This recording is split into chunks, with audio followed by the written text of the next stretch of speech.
Hey, welcome to the Runaways podcast. My name is Cody. We are back for another week, and this is the last week before I guess like the game starts. It kind of feels like it's like the last break week until we can actually start playing the game again because we'll have a lot of the spoilers, not everything from the new set, but we'll have a lot of the spoilers after this weekend, and we have tournaments coming up. We can start sort of prepping for our Pro Tour that we have coming up, which is the biggest major. So I don't know, last week off, and then there should be a bunch of things happening. But we did have some RTNs this past weekend. I don't know if you guys got to go to any. Lucas, did you have an RTN this past weekend? I was attacked by dandruff from the sky, and so I was unable to attend any Flesh and Blood tournaments. My Flesh and Blood was very much stuck where I was. When you talk about getting attacked, what would you approximate as the number of inches you got in your area? At one point, we measured it at 8 inches in our driveway, and then it continued to snow. So that's like total city shutdown, right? I don't know. I was in my house the whole time. I don't really pay attention. I'm like 20 minutes outside like the metro area, so I'm in suburbia land. So I don't really know how civilization was doing. Fair. I did forget that your storm happened earlier than our storm did. At least mine didn't happen until like Sunday at like 4 a.m. So it like I had already played an RTN at that point in time. Noah, you got a bunch of snow, but did you get to play an RTN? Indeed, yeah. Same situation as Cody. We kind of got the it starts in Lucas, then hits Cody, then hits me. Yeah. Across the country. Yeah, so I got to play on Saturday. I played KO because I didn't feel like thinking about another deck, and I can't play Florian anymore. I lost in top 8 to a Mario. I kind of just like completely punted the game. It was like totally free, and I was like, you know what? I'll save my armor for game 2, and then I died. And then, but yeah, it was a fun tournament playing some KO, like the classic round 1, Wild Ride, discard, Blood Rush. Round 3, also Wild Ride, discard, Blood Rush. Luckily, I was able to win the first of those, but yeah, can't wait for the hero to not exist anymore. Not play it. No, I can't possibly not play it. Come on. The feeling when you just like block with 2 vigorous smash ups, then throw the swing big for 9, man. I mean, come on, it's too nice. But yeah, so I'm looking forward to the new stuff. I'm sure you guys will have thoughts on this as well, but the way that they're doing these like teaser games of the new precon decks and including new cards, but not saying anything about them and leaving them up on the screen for like 0.2 seconds, it's extremely strange to me. Like, how are we going to go multiple months without seeing anything? And then if you like freeze frame on exactly like 8:02, you'll see, ooh, there's a new card in the pitch zone. Let's see what it is. And they won't talk about it at all. It'll like flash on the screen very briefly. I don't know. I think it's very strange. Like they're playing the games without really mentioning much about the new cards being shown off. I don't know if you guys have any thoughts about this. It's just like a bit weird that we've waited so long and then we're still not even getting any like hype around the new cards. Yeah, really, I'm very surprised that they're not trying to hype it up more. I feel like this is, of all sets, the set where they would try to hype it up. Like, I feel like the community is very willing to be hyped. Like, we're willing to cope. Like, we've coined the term without even any interesting spoilers. So that's not true. We've had some interesting spoilers. Just so far we haven't gotten the super like fantastic awesome spoiler videos with compendium, but I mean, it's community week, so we'll get some of those. The community always has some sick spoiler videos, so I agree it's a bit strange, but I am sure this week will involve a lot more hype as we have creators making their own videos. It feels very on brand of spoilers in like every card game that I've participated in, where they always just come out with like some potato cam, like it's super hard to decipher. And I don't know if they're like leaning into the meme of like, oh yeah, let's just like throw in some random spoilers here and have only the detectives be able to spot them. It's weird. Or maybe the set sucks, so they don't want to hype it up too much. They did print Null Rune Hat. That's just not called Null Rune Hat. It's quite an interesting decision. What do you mean? You don't like Guardian Null Rune Hat? But it blocks for 0, so you can No, put it. Same in with front of Noah. I things. said the same thing Yeah. in one of Noah's local messenger chats, and they Mhm. quickly informed me that no rune equipment also blocks for 0. So Yeah. I think it only matters again if they make cards that say like target guardian equipment gains equipment block, which might There you go. happen. That would have Isn't to be it an like interesting card, though. is it like Nerves of Steel or something like that that gains an extra one, or is that not actually applied to zeros? I don't It only remember. works on your chest I think that's and just only chest. works on temper. your Yeah. Okay. No, I think it's chest and then any battle worn or temper. But I could be. Let's see. It has some weird technique. I always want to make that card good, and it's Keyboard never good. ASMR. Yeah, I it's just said Nerves of Steel. I think Flesh and Blood is way more popular than this. Yeah, it's battle worn and temper. Doesn't trigger.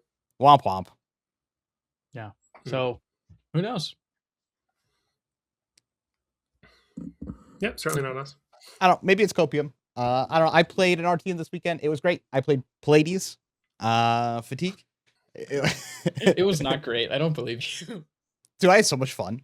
Like, I love playing Oldhim, and I like playing all of Flesh and Blood, and so I got to play all of Flesh and Blood. And so I sat down, I beat my Asilios, I lost to a Rhinar, I made my top 8. I beat some other decks along the way, and then in top 8 I played against Fatigue Ira, and well, Fatigue Ira is slightly better than my Fatigue, so I lose. I think there is some ways to kind of win that match, but every time you can't swing your hammer, you're basically just like losing the game. And since the deck has like 28 blues in it, and you're like boarding up to like 68, 69, 70 cards sometimes, like your blue count's just way off, so you get too many all red hands, which then means you can't swing hammer, but they always swing their weapons, and if they're always swinging their weapons, then you have to block the second one in most cases because it's coming in for 2, and so that's -1 card for you, and if you don't swing your hammer, you're not getting the -1 card from them, so you fall behind. So it's like inherently kind of a problem with how the deck's built, but you try and catch up sometimes with some other stuff, but if they have enough remembrances, which they had more than I did, then of course you're going to lose. So maybe they should ban remembrance so that you can at least not have to play like the remembrance arms race of Fatigue. But it didn't really matter. It's not like I was that upset about it because I just look over at the rest of the top 4. It's like a Teklo in the Rhinar that I lost to earlier, and I'm like, I'm not winning this tournament with with a Fatigue Pallades anyway. So I was like, this is about as far as I can get with this deck in my local area, but it was fun. I'd do it again. I'd run it back 100%, even with the same field. I just love blocking and swinging hammer. Also, the deck's just like a ton of fun because you're setting up like in-game loops against a lot of decks or attacks, and it actually doesn't block as well as as most Fatigue decks do. You're like looking at it, you're like, where are all my D-Reacts? Like, you're not even running like a full suite of D-Reacts in the deck. It's so funny. You're just like, I have 2 Sink Belows in my deck and 1 Fate Proceed. You're like, that's like all my 0 for 4 reactions that I have. So it's pretty funny. I mean, luckily the 0 for 4 reacts like aren't as relevant now, right? Like we don't have Syndra where you need to just put 4 in front of 4 very often. They're pretty relevant against Mario. I think the reason that Mario is actually pretty good in that matchup.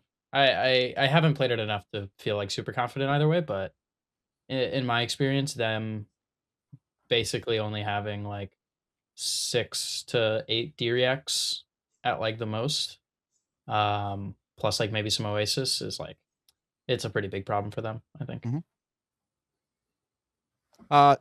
To be fair, I did put a shelter in because I was like, I'm also going to run. If I'm going to run 1 Fate, 2 Sinks, I'm going to also run 1 shelter because that's so funny to me. Yeah, I think it's also entirely possible that you could just not play cards that reveal random cards off the top of your deck and allow you to lose the game, but then your hammer's worse. So yeah.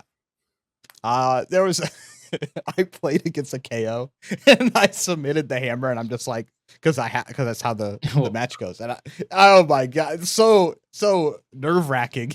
Every time I had to, please be an 8 on my top of my deck, please be an 8, and then sometimes you still lose. You flip the 8, they flip an 8, there's actually a 9. Yeah, it seems rough. Yep, get juiced. But it just didn't matter. Yeah, it didn't matter. Still got there. They discard cards. I block cards. Yeah, fair.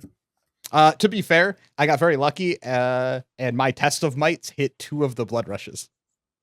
Or Oh, well, okay. my Okay. they were like trying to set it up, and I was just like, test, and they're like, oh no, like discard your blood rush. Imagine people thinking you could play for Arsenals in the year 2026. To be fair, And then the one LS of them Bagel Man. I knew it was in his hand, simply because we had revealed it previously. Mhm. And I was like, oh, perfect. Yeah. Did you know that you were gonna win the clash like a skillful magician? I think one of them was off of up Pedestal? the pedestal to guarantee it. The other one I think was just like, if this hits, I win. Nice. So it was good times. I don't know. It was fun. You got to play the deck a little bit. It's a good time. Okay, let's see how everyone else did at their RTNs. So we got the RTN wins, and we see that Verdance picked up 18 wins this last week. Marionette picked up 15, Gravy at 10, and Syndra at 10. Somewhere in the United States, Verdance wins tournaments. It is not my area. I have never seen Verdance in my life. They don't win in this area. They don't make top 8 in this area. But somewhere they're all winning. I think this kind of makes sense. People are just playing what they want. I don't know. Any thoughts on the Verdance leading the pack? Well, wait. I feel like you're sliding the world. We're looking at data from global, no? Yeah, it's true. There's actually Yeah, you're talking about like I don't know what Verdance somewhere in the US. Yeah, What if it's I didn't like see if they're winning in the US. all throughout Europe? You know, the lands are green. I didn't say US, did I? I'm pretty You sure I did, just said my area. Well, you said, I don't know where in the all US. throughout the. You said. Oh, okay. I meant like I don't know where they're winning. Period. Yeah, I know. But in my area, they do not. The America bias right there. Yeah, Noah and I, as the traveling representatives of the country, we understand that there are many different nationalities represented in this data that could be participating in the Green Lady. Yeah, I'm telling you, man, there could just be countries in the world where everyone plays Verdance. They make a pact. Yeah, I'm sure there are. I'm sure there are places that show up and it's like there's like 8 Verdances in the room. Yeah. Dude, there's 16 people at their tournament. They make like a little circle. They make a ring, and then they prick each other. They make a blood pact. All play Verdance all RTN season, and then she wins all the tournaments. There you go. I don't know. Makes sense. People move their Earth cards into the other Earth hero. It looks like to me, but who knows? Well, she's winning like the same number that she's been winning like every week, right? It's been like she's been number 1 twice now. 3 times. Yeah, now? but if you look at the dead, like the Florians from last week didn't like increase her actual win number, right? Like it just dispersed into the other heroes. Mm-hmm. Well, if she keeps this up, she's going to. Yeah, she's gonna LL, I guess. I think she's not very good. She's gonna like LL right under our noses, dude. Like, I don't know. It's kind of sad. I wanted to play. If you can't tell, no one here thinks Verdance is very good, and so we find it odd that she might LL off of like not being a very good hero. I think that's the joke like she's not very good. Like when we say she's not very good, fine. It's like we are very confused as to how she is the winningest deck. Like if she was like top 3 or like top 5 every week and like being pretty consistent, it wouldn't surprise me. But being like first or basically first every week is kind of nuts for where I feel like this deck is. But maybe I'm wrong. It was like Aurora before Aurora got good, where Aurora was just like topping everything from just play rate. Yeah, but it again, like I don't know. I don't have the data. Play rate. Yeah. We'll see. Marionette going to 15 makes sense to me. That's a great deck. Gravy Bones also good deck with 10 wins. Cinder with 10 wins. KO with 9 wins, almost out of here. Like 64 points to go or something like that. Yeah, we got two green homies leaving the field pretty soon. He's taking Mandible Claws with him, right? Mm-hmm. Indeed. Oh, sad world. Victor picked up 8 wins. Io with 8 wins. Pleiades got in there, got 7 wins. See, people know what's up. Victor having more wins than Pleiades is kind of crazy, but Victor's kind of going crazy, man. He has been, I think, consistently picking up wins every week under the just right under the top 5. Yeah, which I think is something we haven't really mentioned at all. But like, he seems like he's a real hero. I think he's probably similar. I think he's like a weaker version of Verdance, where I think he's much stronger at a lot of the local events. But maybe I'm wrong. Then Kasai and Acilio and Fang, and then a smattering of everything else below. Anything surprising out of this RTN week from you guys? Other than the verdants, obviously, that we mentioned already. It is strange that Guardian combines for lots of wins, even though it still feels like Guardian is bad. Mhm. But like somehow it's actually, winning equivalent tournaments if you compare Which, like class by class. yeah, I think it's because there's so many like playable Guardians now that like it's not just like Guardian players. Like Jarl and Victor and Pleiades are all like pretty different.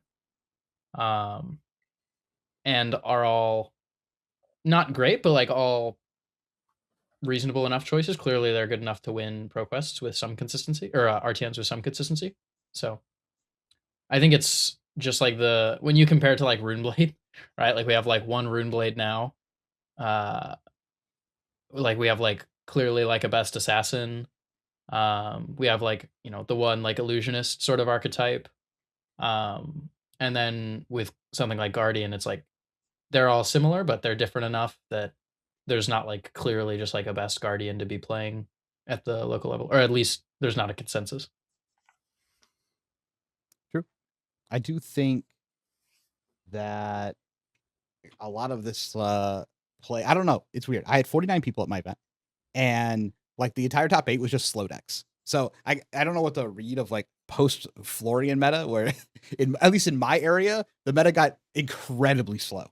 It was like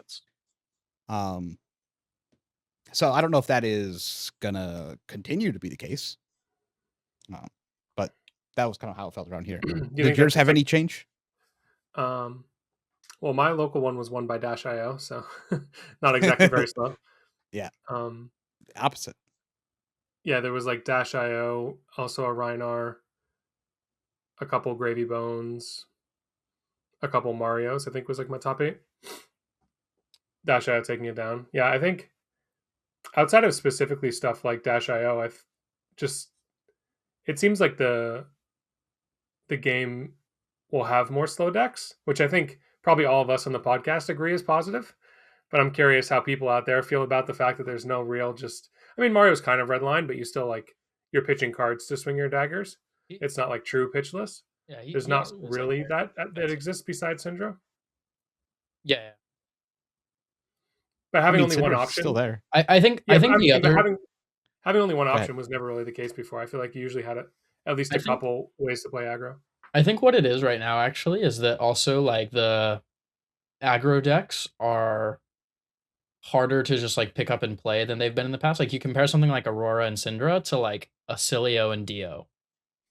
Like they're, even if like I think you could probably make an argument that Acilio is like the best of the like aggro decks if you define aggro deck as like a deck that almost never wants to block. But like that's just not a deck that's going to have high adoption, or at least so far hasn't had high adoption at local events. Like I feel like good Acilio players are going to be able to punish the like slow metas, but how many of those exist? Yeah. Do you think? I mean, this is how I feel. So maybe other people agree that playing those kind of decks like Dio and Acilio are just you open yourself up to like feels bad situations where you take a setup turn and then you don't draw the hand that lets you win the game, and then you lose the game, and it kind of feels like you didn't really have much choice. Like you played mathematically in a way that should win you the game, but you just didn't draw the combination that works on the specific turn where like all this stuff was happening and you had to line it up. I mean, I agree that it's supposed to work that way, but I think current Acilio, I don't know. I think Acilio to not be the case. Yeah, I think Acilio is a bit of an outlier because his combo is really weird, where it's like with just Gone in a Flash and like 4 instants or like 3 instants off the top, like he just has like a 25 to 30 damage turn almost with just Gone in a Flash with like no setup. Like just like any amount of instants that do like anything, you can kind of just like, okay, crack hat, throw Gone in a Flash like 4 to 5 times, plus get some amount of value from those instants. But so I think there's fewer like I set my Gone in a Flash, I had the setup, they didn't disrupt me, and then I did like nothing. But he's definitely still has a lot of the like. If you want to have like the crazy turns, like you do need like A plus B plus C to kind of. I wasn't even All I talking know. about what happens in real life. I was just talking about like when you're thinking like as a person preparing for a tournament, you like think about the things that could happen in the tournament, right? You're visualizing all the scenarios you could be in, and I think that's maybe a scenario that turns people off, even of KO too, where like you could just draw the hand of a bunch of red no blocks and die, Mhm. or you discard the blood rush off the wild ride. These types of situations, I think there's just a lot of like situations of failure that can be visualized by things like Acilio, Dio, and KO. Whereas if you're playing something like a Syndra, it's I'm just going to keep using Syndra as like the red line deck example. It's hard to really envision like a failure state. Your failure state is okay. I can't throw a real starter, so I have to do one card one and pitch to swing a dagger. But it's like I lost 2 points of value, not I lost the entire game. I see. You're talking about like perceived Yeah, I'm talking about like issue when I with the think about deck. entering a tournament Yeah. with a deck. What do I envision? Like how my tournament goes. What would cause me to lose? Yeah, I think that's a lot of why it has such low representation for sure. Okay, I can accept that. I definitely can see a world where it would feel better to play Syndra than Acilio if you believe that might happen to you. Yeah, I'm curious about your guys' thoughts. Like, do you think about all the bad things that could happen to you before you enter the tournament, or do you think about, ooh, what happens when I draw the Gone in a Flash, triple instant, mind warp type thing? You know, Dude, I don't think that much about the tournament, man. I just really like you for draw. Say not your for tournament is RTNs. like an hour and a half. Your tournament's like an hour and a half away. You're not like thinking on the drive about like all the things that could possibly happen, like what you would do if you drew this combination, that combination.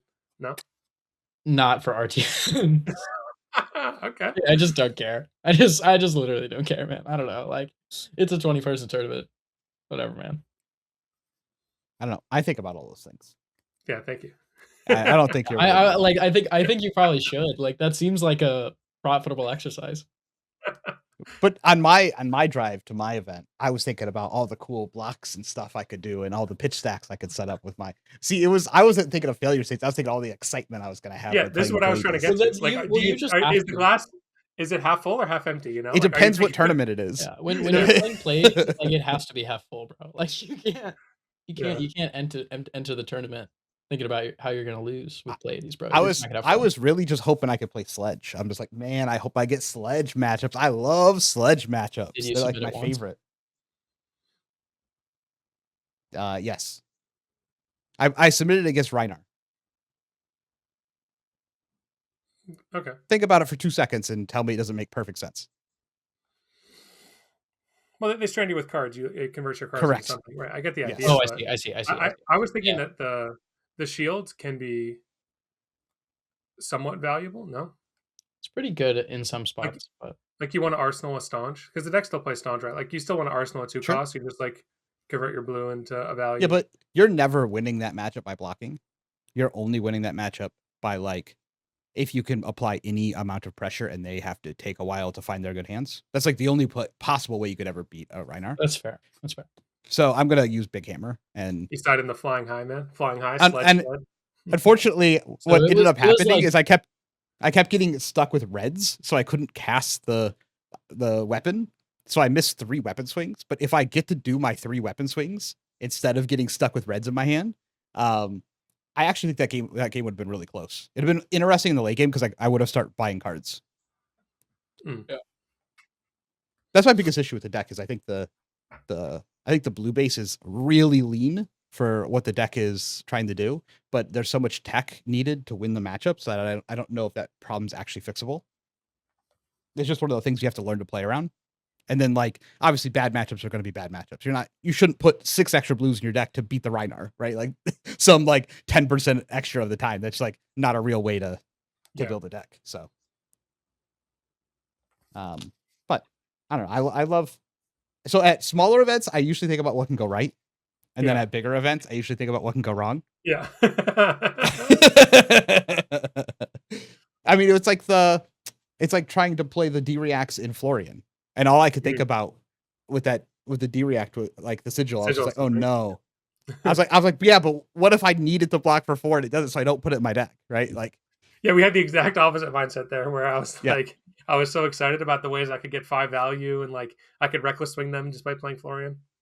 Every time I've tried to play that card, I think it also matters like how often you've played the deck or how often you've played the cards you're thinking about putting in your deck. Because the amount of times I've tried to make Suffering work, and I always just like cast it, and they're like, yeah, I'll pay 1, and I'm like, I really need this to block for 4. Like, like the amount of times that's happened like ingrained into me, so now like it hurts to try and put it into the deck. But if you haven't played it like at all, you're just like upside. It just looks like there's I can make it upside. I think that's how I feel with Beast Within as well. Like, I'm sure so many people see all the ways that Beast Within can be great, and like you can discard it off your cards, and like it wins you the game. And I'm just like, all I see is the failures of the eyeball in the combat chain, the eyeball in the pit, the eyeball in my arsenal, just waiting for them to command and conquer me. It's so bad, man. So yeah, I think there's definitely. I talk to people about this too when they pick up a deck for the first time. You get some like magical card voodoo. I think this happens to like. It's just I think it's literally just like the honeymoon phase. I think it's like when you start playing, I actually think what happens is like you just don't realize when your deck doesn't do very well because like you just assume that like I don't know, like I had this with Mario where like the first day I played it, like I feel like in retrospect, the deck actually didn't run well at all. But like every time I did something broken, I was like, this is the best deck in the game. This is ridiculous. Like I'm sure if I was playing this right, this shit would be broken. Mm-hmm. Oh, And I then, see. So you're saying the decks actually perform the same, but you blame the failures on yourself instead of the deck in the beginning? yeah. And then like you develop hubris as you like keep going and you're just like, "Oh yeah, like this card's just terrible because if you're a good player, you could just manage the variance every time and you just like pretend that it doesn't exist and then you just see like all the failure states and you're like, "Yeah, I just want to play the most consistent cards because I'm the best and I can win all the matchups if I don't open myself up to play these bad cards." This is the spiral that many players go down. I see. Yeah. Yeah. I've never struggled from this once, so I can't relate at all to what you're saying.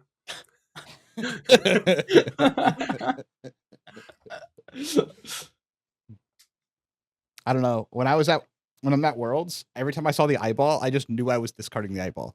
And guess what? I always discarded the eyeball. Yeah, that's it was that's, like it was one of those magical moments where I've shuffled the cards, it's face down.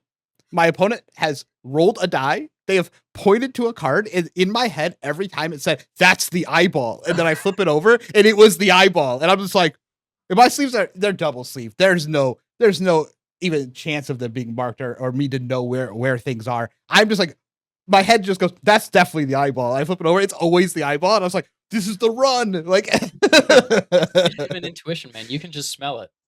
No, but it wasn't the hope. It wasn't hope. It was like I knew for a fact. I know. The universe told me that is the eye. I'm very familiar with this feeling. Noah remembers the night before Philadelphia with Shane's eyeballs. With I definitely had some theater around not discarding his 2 of eyeballs in his hand twice in a row. Sometimes you just feel it. Sometimes you're so locked in you just smell whatever is happening. Yeah. You're plugged into the matrix. You're seeing I've all the lines. I've literally never been wrong when I say like I smell it. It's like my like sleeper code activation for the link into the matrix, dude. Like every time I say I smell it, I just know. You just gotta know. Every time. Every time. Okay, so I figured that since this is kind of the last week before we know mostly what's going on with the new set and we can start looking at what the new meta looks like, and we'll actually have what the game is supposed to look like moving forward for both CC and Silver Age. Obviously, we're not getting all the cards, but we're going to get enough of them that we can at least know how some decks are going to shape up. And since we don't want to have the same meta, right, LSS, we don't want the same meta for like a whole year.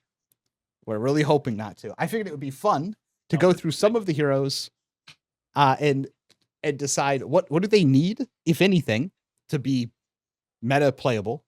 And maybe they don't need anything. Maybe they could not get anything, or maybe there's some nebulous amount of cards or idea or improvement that they could get that would actually make them a new meta relevant deck.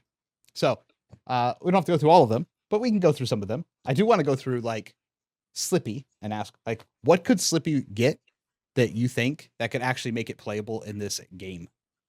Knowing that Mario is playable. I mean, I think Mario has to just go away, but what do you think? Could they get any cards? Could Slippy get any cards that would actually make them playable in this current meta? For this conversation, are we going to talk about cards that are non-specialization, like just cards that can be used by anybody, but like would be good for certain heroes? Sure. They can be specifically for that hero, or they Yeah. can be something Yeah, else. we shouldn't be so. We should broaden our horizons. I think do whatever you want. Okay. I think for Slippy, it's cool that they printed the hat that they did print, but I think the Mario hat with how Mario plays is just so much better than Battle Worn 1 on demand mark. I would think that if Slippy had some sort of engine piece equipment, like how Flick Knives is like, the engine piece for Syndra in that it's something you do every turn, part of like your identity. I think there could be something, how like the new chess piece, I already forgot what it does. It's so forgettable. It's like the second stealth. Go ahead. Yeah, it's exactly what you said. It's you destroy it, and then whenever you play a stealth attack this turn, you gain a resource. Right. Yeah. So it's really like beneficial if you play multiple. Exactly. I think something where they have an equipment that lets you benefit off of doing multiple stealth attacks in a turn, for example. Kind of like Illuvian Constellus. Like you do multiple stealth attacks in a turn, you get to like bank up resources or bank up some other kind of new mechanic, maybe like silver tokens or something. I would like to see a way of having like an engine piece equipment that lets you accumulate value, because the baseline value of all your cards is just 3. So in order for you to really push above something that Marionette does, where like the base value of his cards tries to be 4, yeah, I think that would be something that's interesting and could make Slippy viable. I don't know if that will exist as an equipment piece or if it has to exist as like a cycle of 9 cards that you play in your deck that accumulate this kind of a value, but I think there has to be some sort of like mini game aspect to the deck that lets you profit off of using the go again. Would be harder to use in other assassins, but would give him a place. What if there was like obviously this probably design would be a little bit too boring for them to print, but what if it was something like like Illuvian Constellus and Tunic mixed together a little bit, where like every time you hit with a stealth attack, you like put a counter, and then you can, maybe like remove 3 counters to gain a resource. Like it's like a Tunic, but you have to work for it, but you can potentially accelerate it in some of the faster matchups.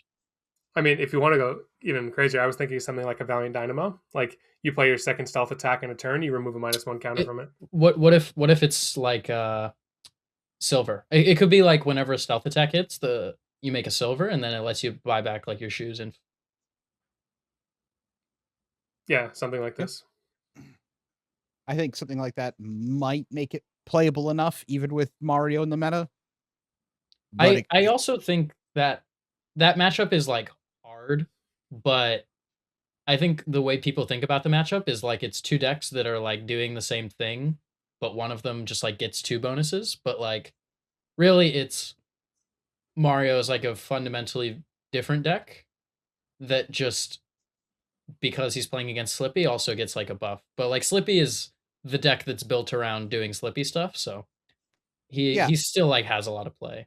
Slippy is better at being Slippy than Mario is at being Slippy, but Slippy also has 2 less health, and Agree. Mario has other effects sometimes. Yep. So Yeah, I do think Mario is definitely favored, but yeah, I think people often think of it as like a lot more black and white than it is. Maybe they can get a chaos card, chaos equipment. Oh. That actually is relevant. Yeah, it could be like D&D, like the wild magic. Like whenever if you're a sorcerer, like when you cast a spell, you roll on the wild magic table. It could be like this. Like, go ahead. I mean, like there already exists. If Slippy could just like actually flip into the agents with any consistency, he'd be like pretty good. Because like those cards are ridiculous. Like imagine playing like Black Widow agent on Slippy. Because then you lose the ability to get go again. But you're still just like a deck that plays a bunch of stealth attacks. Like I feel like there's definitely a lot of turns where flipping into Black Widow would still be pretty profitable. I don't know. I think I'm more interested in like you getting some sort of random effect of the stealths. Like maybe it's something that like you get gain an effect of a stealth card in your graveyard, like a take up the mantle on an equipment or something, Hmm. or just more. Maybe not even a take up the mantle, like you just gain the effect of it as an attack react. Um, just something to give them a little bit more spice, man. Yeah. Sure. I won't go through obviously all the heroes in a row, but I think Huntsman Yeah. is also something to talk about. What I think Huntsman's actually close, to be Mhm. fair. The deck is actually pretty good. It is a good, like, I'm going to attack you fatigue style deck. It's just like it can't beat Gravy very easily. I mean, sometimes it can steal one or wins there. But what does it need? Because it has some incredibly powerful cards in it. But what does it need, do you think, to push it over the edge, or could anything? Or is it just like it needs Gravy to go away? I have a controversial one. I don't know if I want this to exist, but I think it would be effective. Uh, a set of they can even be yellow actually to balance it. Maybe like a set of yellow cards that are, um, if they're pitched, they give a contract to a dagger that they're pitched to attack with. So like, it's a way of what's up? I just said that'd be sick. Yeah, yeah. It's like Plague Hive is the yellow card, you pitch it, you get a token. I'm Yep. thinking of like, yeah, a cycle of these contracts that are like, um if this is pitch, your daggers are contracted, so therefore you get to trigger the Arachne. Like it treats them as a contract. You get to look at their top deck, so you get like more looks in the turn because it would turn your daggers into contract, and it would give So them some kind of on hit as well. So I've actually spoken about this exact thing with Lucas Barding, who is probably one of the better known Huntsman players. Um, and one idea that he proposed that I think would be pretty cool is very similar to what you're saying, but just like this would help with the Gravy problem in particular. Just like a cycle of contract cards with Go Again. But instead of banishing off the top, they just have the contract. So like Oh, you they still just say have to contract and then go again. exactly, Okay, yeah. yeah, Like yeah, you yeah. still have to work to banish the cards. But they're just like Go Again attacks that make the deck a little bit smoother. They do what Noah said, where you get an extra look, um, and they just like kind of smooth out some of the matchups a little bit and are just good filler cards. Because I think a lot of the problem right now is that the deck is still pretty one dimensional. Like you basically have like your like you know 6 disruptive contract attacks, and then you have like codex, and then however many generic disruptive attacks you play, and then the rest of your deck basically does nothing. Like you have your 300 or 100, and then like the rest of your deck is just a bunch of garbage that fills the slots and sometimes gets played. Agreed. I did want to talk about Feng. Feng is very close. I think Feng's a pretty good deck, all things considered. One thing I have been hoping that Feng can get is one of two things: either like an equipment piece that can save his fealty tokens, because one of Feng's issues is once you get online, or once you decide I am trying to get online, you basically can never block out with your hand, and you always have to hold a draconic card. And so having some way in your equipment suite, like your arms slot or something, that you could pop to not let your fealties die for that turn, I think would go a long way in making the deck more flexible. Yeah, let me lay a card design. This would be like pretty strong, I think, but 2 block temper arms. Whenever this defends, you make a draconic crouching tiger. So it can Okay. Yeah, either yeah, let yeah, yeah, you yeah. block out and keep your fealty stack, or it can also let you go wider on your big turns where you can I mean, go that would like be crazy strong, right? yeah, And that's I your agree. first I game agree. you're dealing too. Yeah, but yeah, exactly. You just like block with it and you start on chainlink 2. Maybe like temper, do it every time you block is like a little bit too strong.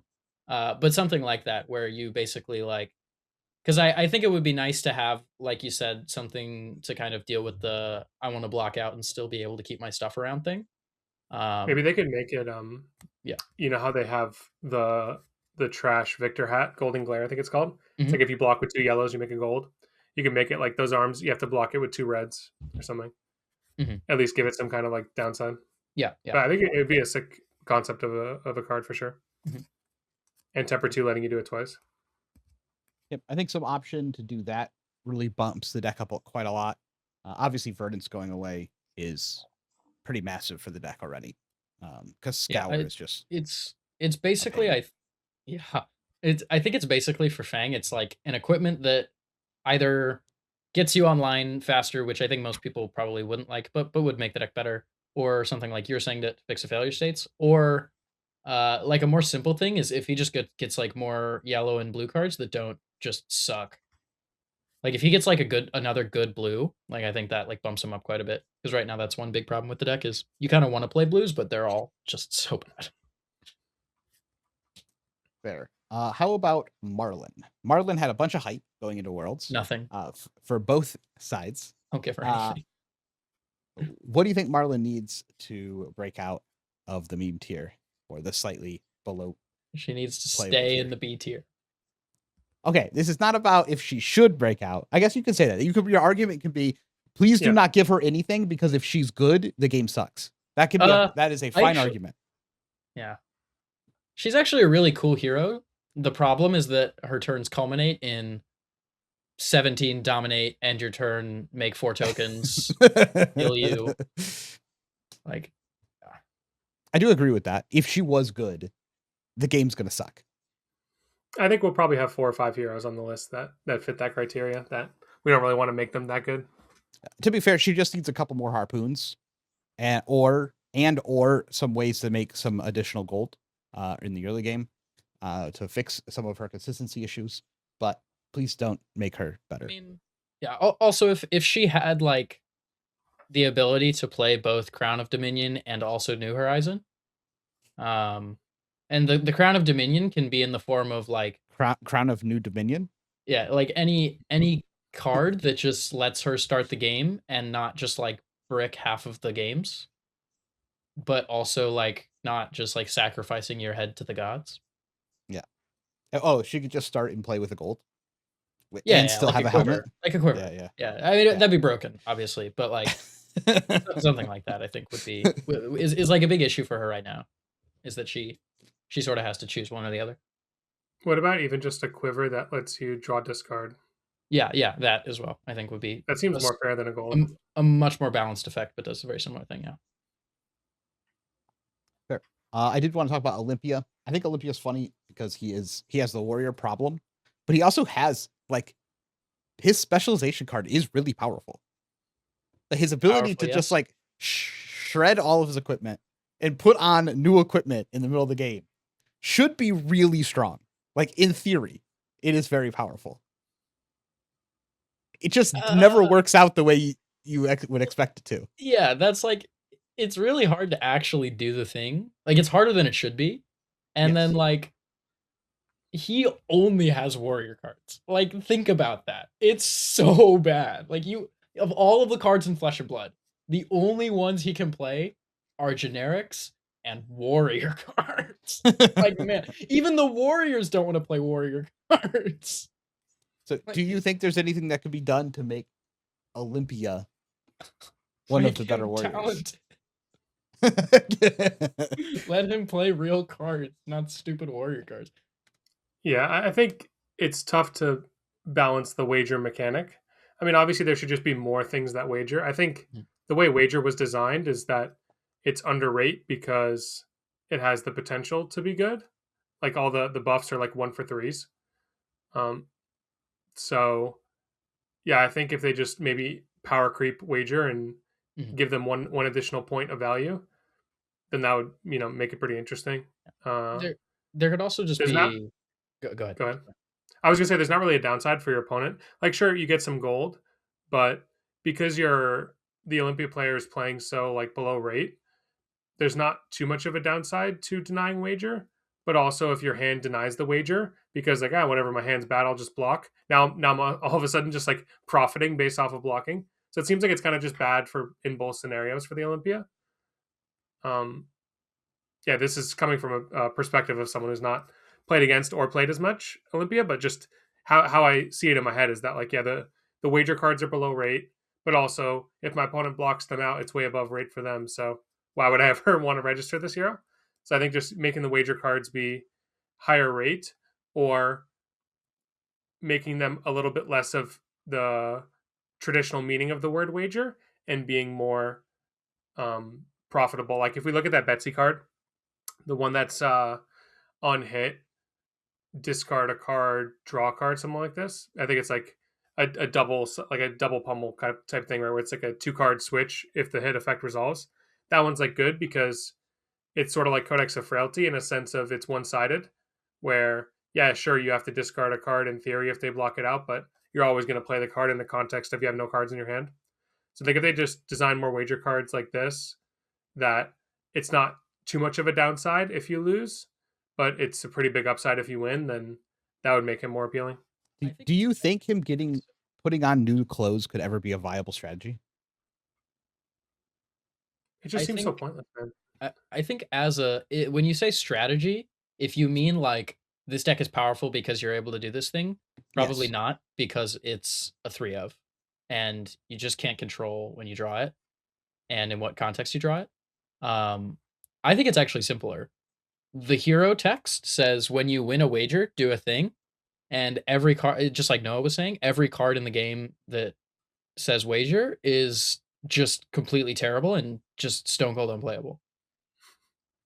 Make cards that have his keyword that don't suck.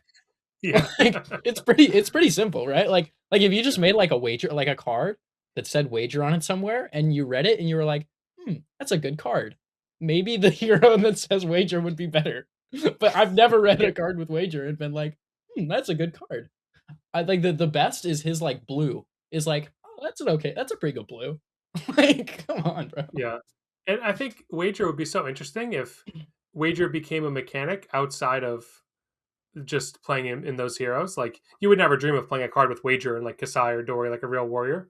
Yeah, of course. But I think it's a cool aspect of the game, having to think about the cost benefit of giving your opponent the value versus getting the value for yourself while stacking the value on defense. Like that seems like a very flesh and blood like puzzle.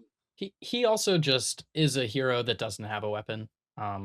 And he's a warrior. He's literally a warrior without a weapon, right? So I think the other easy answer is just give him a weapon. It can be a weapon that pays off gold. It can be a weapon that like wagers at a better rate. It can be profitable to throw so that if you buy it back, it's better.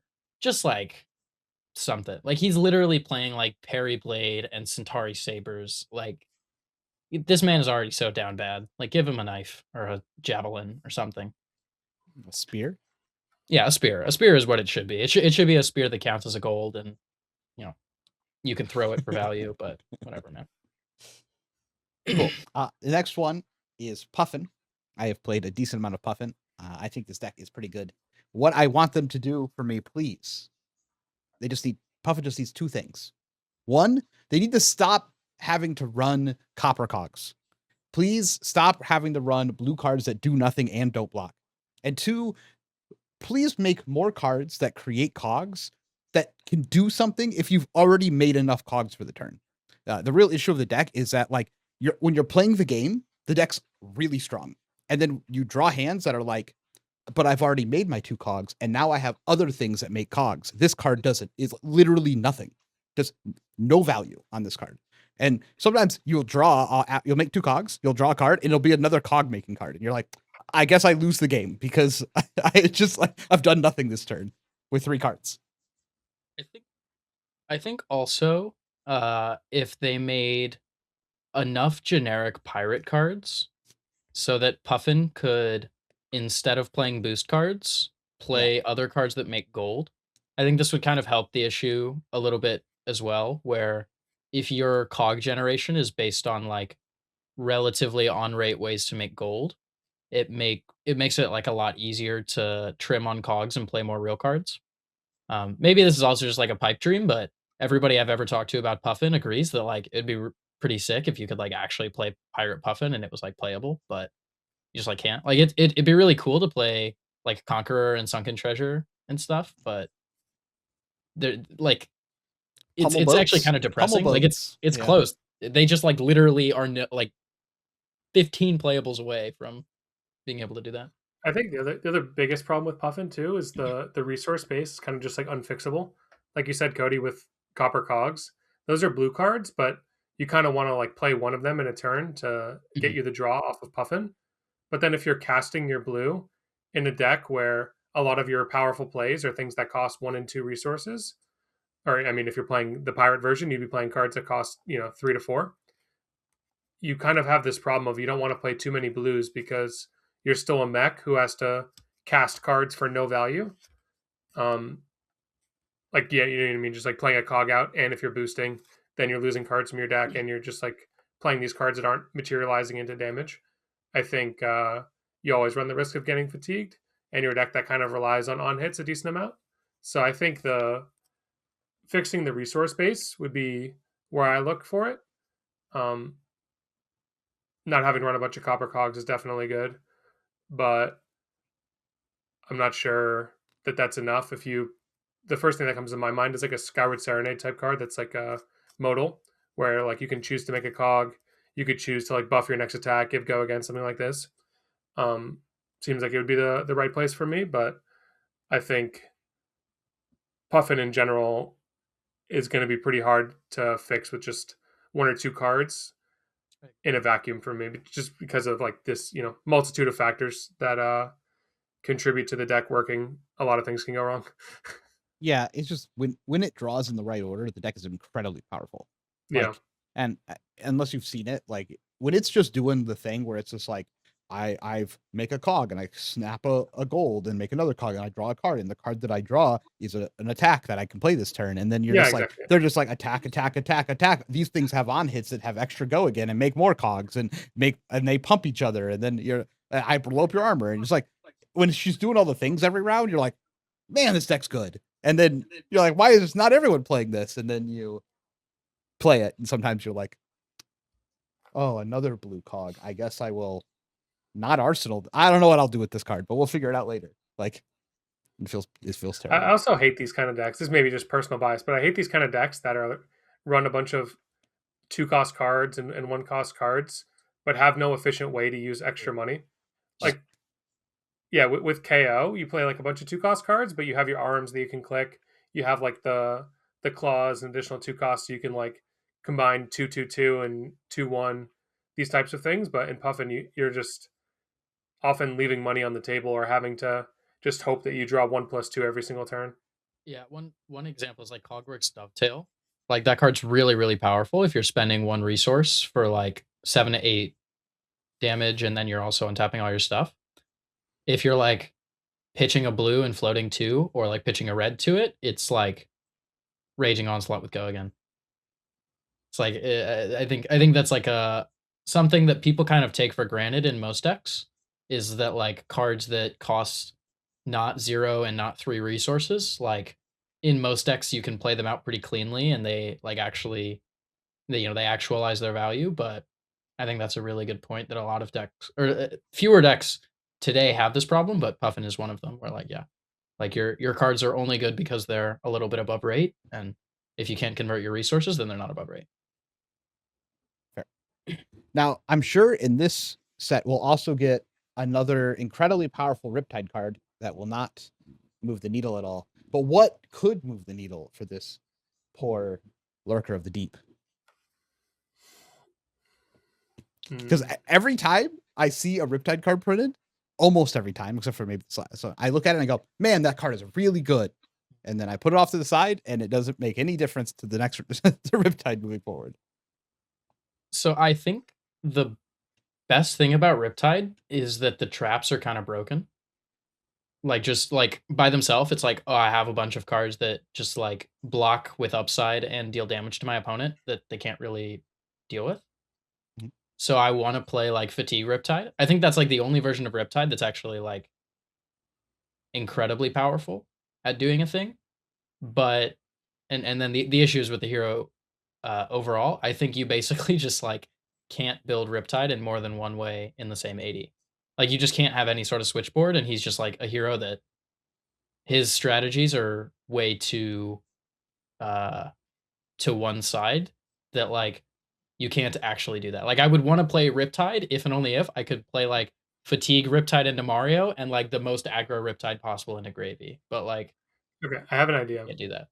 He gets 10 extra deck sideboard slots. That's not even that. You know how they printed those arms in the Azalea deck that were supposed to like dodge Warmongers? Like you bought them your arsenal and a card, Yeah, it gets yeah, +4. What if they just made something like this that was repeatable? Oh yeah, it'd be broken. That yeah, it doesn't have to be +4. Yeah. It can be +3, just something. Just Maybe maybe even +2. +1. Yeah. Yeah, it could just be like arms that say like bottom your arsenal, give +2 to your next attack. Like something that he doesn't have to play Trench as well, because that Trench is just like a completely terrible unplayable card. Yeah. So I think something like this would be interesting, just giving yourself more deck damage for the matchups where that's what matters. And then in the other matchups, you could just, like you said, Cody, you can have like a similar deck where you have an aggressive shell that you can always convert cards to yellow nimblism, and then you have the more like defensive core that still exists in your deck no matter what. You don't need extra sideboard slots because you just like your deck just flows much better. I think something like that would be interesting. yeah. I'm a big fan of New Horizons Riptide. Yeah. I've actually played a lot of that. I was thinking about bringing it to a Pro Tour before, so I took a lot of time playing it. I did not end up bringing it for obvious reasons, but I tried. I would love this deck to be good. It's just like I feel like every time the meta gets slightly close to like it's Riptide's day, there's just like some deck it can never touch, and it's like gravy or something else, and you're just like, well, never mind. I pack it in, boys. I mean, that's the Riptide problem. That's kind of what I was getting at, right? Is like you actually just like can't ever beat an illusionist or a wizard with this hero.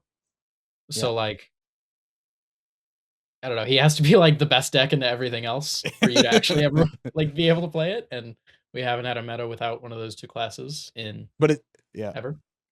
sure. Speaking of another deck that gets all of the best cards ever printed, Sir Bolton over here, I'm sure we'll get some other great cards that are absolutely busted. Can he finally overcome the fact that he's a -1 card in his hand? Can he do it? Is it time? Do you want me to put on my Reese hat and answer as Reese? Yes. Okay, so the Hatchet Bolton deck is actually like it's like pretty close to being good. Bolton's hero ability to just like give your stuff go again for free is really, really powerful. Free. If you can that's the whole card from your hand. Yes. It's very, very powerful if you can manage it throughout the game in an efficient way. Basically, like if you can get cards into your soul not terribly inefficiently, which he has some of. Soul Shield is a way. Via the Vanguard is normally a way. And he also has a bunch of equipment now that makes it reasonable, right? Like if you block with like the boots, for example, and you charge he has a lot of really great the cards. bannerets. Yes. I think if he had a few more ways to put cards in his soul that weren't just like terrible to play. Like if he, because the thing is, there are like he almost isn't a 3 intellect hero, but like you still kind of always have to play charge cards. So I think if he got like 2 or 3 main deck efficient ways to put cards into his soul, then the like more warrior like hatchet bold versions of the deck would actually be pretty reasonable. I actually think they might be some of the better warriors in the game, because the hatchet bolton deck, if you haven't played it, it's like a pretty good warrior and it feels a lot better to play than a lot of the other warriors, but it's still a warrior, man. And like, you know, it's like I said, I don't think it's quite there, but it's very close. I mean, it feels like Raiden should be good. Like when you look at the deck, it feels like it should be good. It has good armor. It has a good weapon. It has all this go again, but it's -1 card in hand every turn. I mean, the Raiden answer is the same, right? Just make charge cards that aren't terribly unplayable. Yeah. He starts the game and he shuffles 3 cards into his soul randomly. That's how he starts. There he goes. Bolton IO. That's like the rework. What if he just got like a cycle of cards that was just like not shit charge? Like what if it's just like, okay, I have an answer. Yeah. You know the card Call for Backup? The one that you could play in like the Pleiades deck or in Chain? Mm-hmm. Yeah. What if they made a Call for Backup, but it was like Call for the Soul? That'd be sick. You block with it, and then it blocks 2, so it has a downside, and it puts your opponent chooses a card from your graveyard to charge and 1 to vanish. That would be really broken because it actually blocks for 3 because of Soulbound. Yeah, If if it you play actually Soulbound, yeah. charged. If it actually charged, then that'd be sick. But you have to play Soulbound, which is like, I guess it'd be a payoff for playing like the class specific equipment. Because I feel like Soulbound has kind of been like a bit dubious outside of Wizards up until now. Well, Yeah. So yeah, I give think something people like a that would be reason to sick. buy the armory deck. I don't think Soulbound's in the armory deck. Is it not? No, It's it's the vestige. Oh yeah. It's Yeah, it's the other really broken card that no one runs. Yeah. I think it's what we said, right? Like, how do we make this 3 intellect hero better? Make him not 3 intellect. I forgot that chess piece even exists, and thinking that about that chess piece existing is just like, man, why is this not broken? Yeah. That's crazy. Okay. Well, we'll see. Everyone has said I'm he's one okay if card they off, never make so Bolton good. I agree. I'm also okay with that. I like to be able to block with my cards when they actually block for the value that's printed on them. Yeah. I would be fine with him being good if he didn't have that effect. I hate that effect. I hate that effect everywhere that it's printed, where it's just like, you would like to block with your cards? -1. Yeah. Or Rhino. I don't know. It's always -3. printed on terrible cards. It's never offensive to me. like Spider's Bite and stuff like that is always annoying. Yeah, exactly. they're It's printed terrible. on terrible cards. Yeah. But when they get to do it, it's so strong. I think Reinar is another hero that you just don't want to be good. The game's unplayable if he's good. Yeah, please don't. I hate the hero. So actually, you know what? Give him the most broken, the most ridiculous cards you want, because I would just rather he LL. I'd rather play Reinar meta for 2 months, get him his 2x points, get Papa Green Man out of here, and start giving us some real brutes. Because God, I hate that stupid hero. Cool. What about Tough I'm Nut? fine if he's just trash for forever. Yeah. What about Tough Nut? The ultimate mid-range deck. I don't know. I think he definitely just needs a way to intimidate himself. I think would be very strong. I don't know if this has to exist as a main deck card. Dude, who's intimidating Tough Nut? Come on now. Yeah, maybe it's like, he cannot be intimidated. Wait, that is a card that he maybe needs. it's like a fly on the wall. Like he's like the great like big ogre guy, and he sees like a tiny little thing and it scares he him. gets spooked by spiders. Yeah. Like this, yeah, something like this to where you can actually like set up your arsenal. You can consistently swing rock even if your opponent leaves you with cards in hand. Maybe more cards that combo with heroic grit, or more cards that are like tough smash up or vigorous smash up that let you opt on defense to help find the cards you're looking for. Some cards that let you spread out your defense so you don't like stack all your toughness on the first attack if your opponent goes wide. He kind of needs a lot of cards, I feel. I think he's gonna be like Riptide. Like I think he like kind of fundamentally can't beat some of the classes in the game. So they have to like kind of overhaul him, I think, to ever make him playable. Yep. Next, I want to talk about Vincent. Vincent is getting a very good card, getting an offhand. That will. I would have suggested exactly what they printed for this one. True. I would also like. Can we get like a new attack, please? We need more attacks for the deck that are actually like functional. Can we just get some more 2 for 6 attacks, please? Please put those into the deck, and the deck would be very good.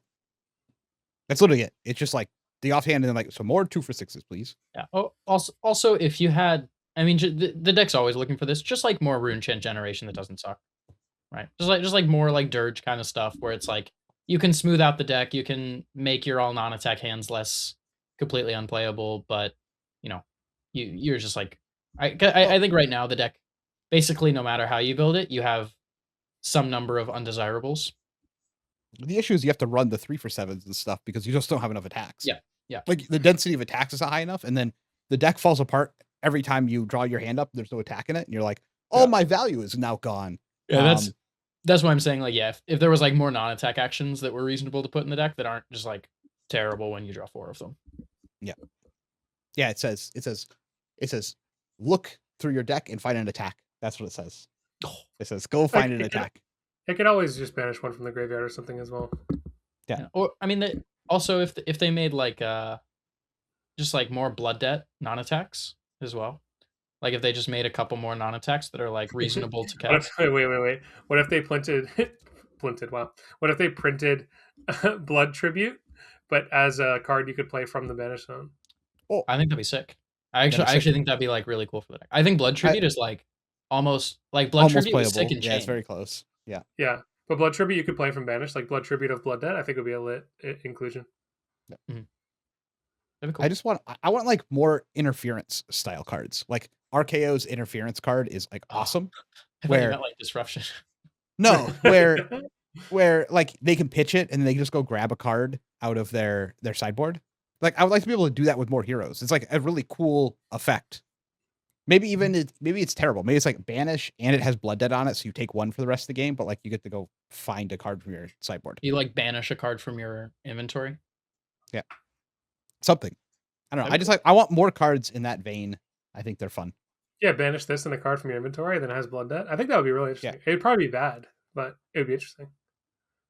It might even be super good on your like pop off turns because like the deck plays two ways. It plays like the one attack every turn way, or it plays like 30 damage on a turn way. I think Vincent is kind of just not a hero that can really sustain too many blood debts that don't go away, but maybe I'm wrong. It could change, especially if it's like outside interference and it doesn't block. Yeah. Any heroes you guys want to talk about that you want to bring up? Surely there's way more heroes in the game. There's a bunch of like bad ones. These are the ones I wanted to talk about. I didn't know if anyone else had it. I don't really care about like supposedly we're getting a Lyeth weapon, but like that's not in my mind the problem with Lyeth. So in your mind the weapon's not a problem? I don't think that is I just don't think that's the problem with Lyeth. Okay. The problem like Lyeth's problem is that there's only two ways that he's good, and it's making the extra cards in your hand result in additional damage on another turn by using them to stack up way more damage than you could possibly have, or using them to block more value than you should be able to block with. And like, since those are the only really two functional ways to play the hero, like, what are they gonna do to fix the, like, what does it matter? It's just like the way the hero plays is unenjoyable. I mean, the fatigue one's fine.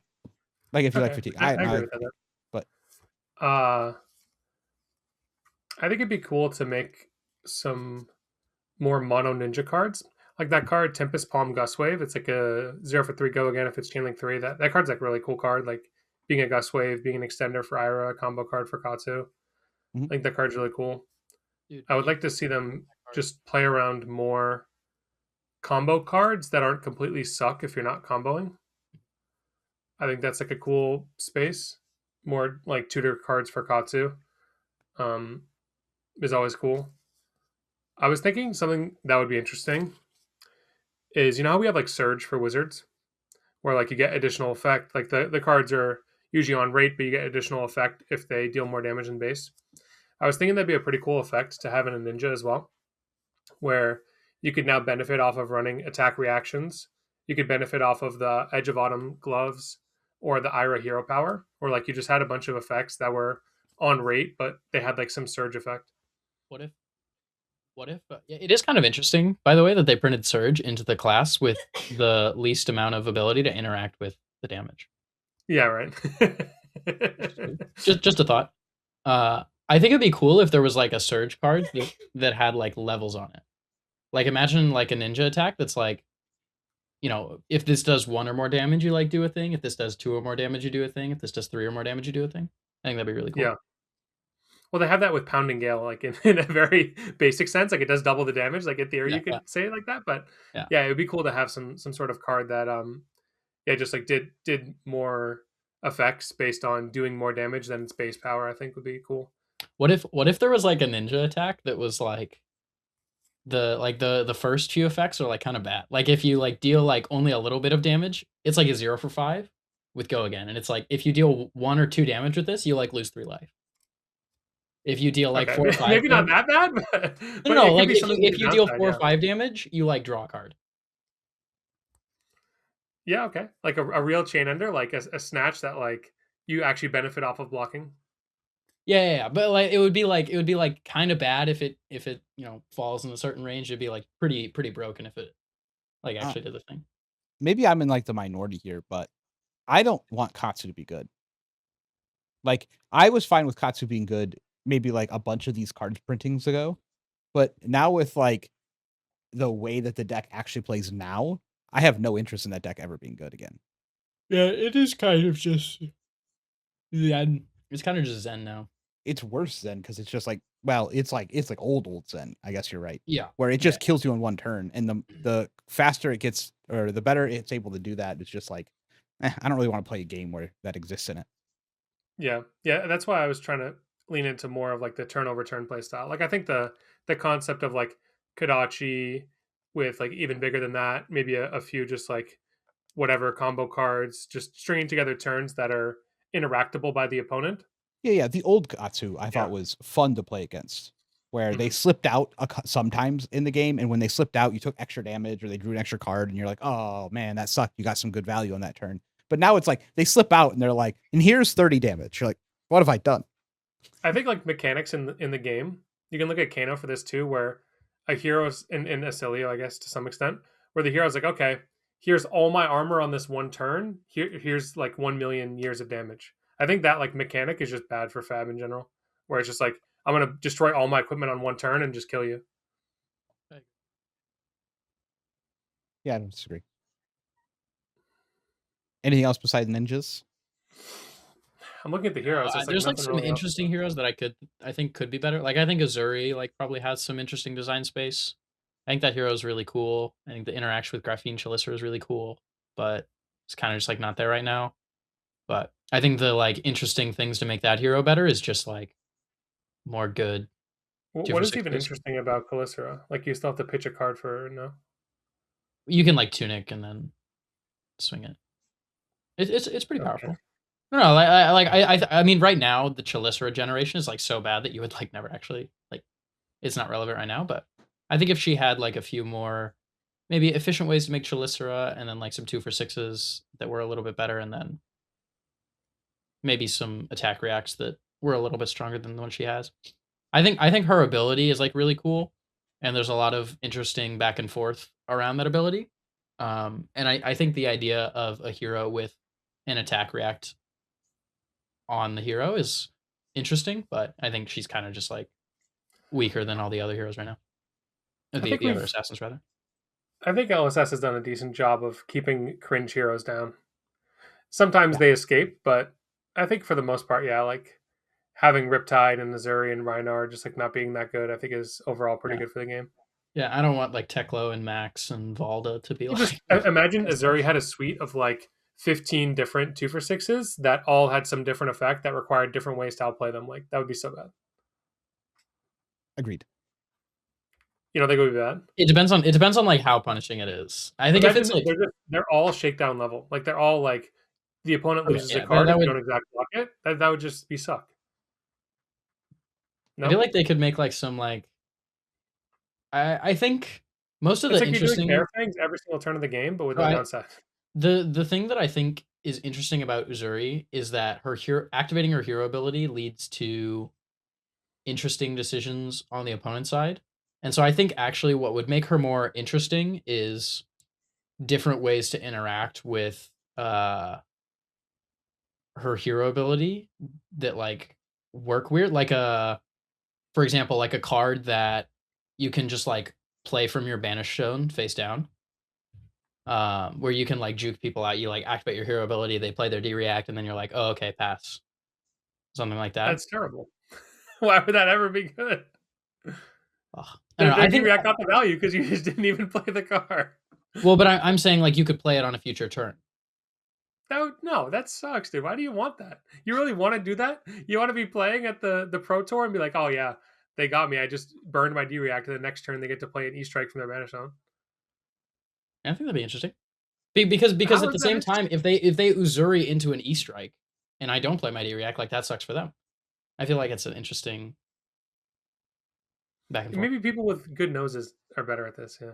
Because you would just be able to smell whether they were going to play the card or not. I love I think it's a nose situations where diff. no, I love situations in Flesh and Blood where people got to use their nose. T-Tox is like one of my favorite cards that they've printed in a while. You smell the toxin then? Dude, yeah. Okay. Okay. Anything else? You know what they I should think do? what go ahead. They should. Oh, I was gonna say they should ban all the fables when they print Compendium of Oh Rage. yeah, Oh, sure. I That'd be mean, so whatever. nice. But we're reprinting them all, so I don't think that's Yeah, happening. I'm gonna not even talk about it anymore because who cares? They clearly want them to exist in the game. Yeah, once we get Hala in 2097, then yeah, maybe we can talk about like Flurry and that mechanic and how that'll be cool for Warrior. But no point in talking about that now. Yeah, I think all the warriors will be LL by the time she actually comes out, so it'll be a different landscape. I was this is a different topic, but I was looking at the Prism and I was thinking, how long do you think it's going to take them to give us Prism 3 after Prism LLs? I It's gonna think be by next Prism year. 3 is in one of the sets this year. I think Prism 3 is already in Monarch 3. Do you think they'll finally learn to not call her Prism so they can't play ALS? That'd be lit. No, They're no, gonna no, keep no, calling no, her no. Prism. They made her twice. They'll make her thrice. She's part of the lore. I can't wait for her to LL so they can take another crack at Prism. So Maybe- that maybe I go back to playing Prism because I hate this. Maybe I hate Prism's this the way this Shadow Prism Necromancer. plays.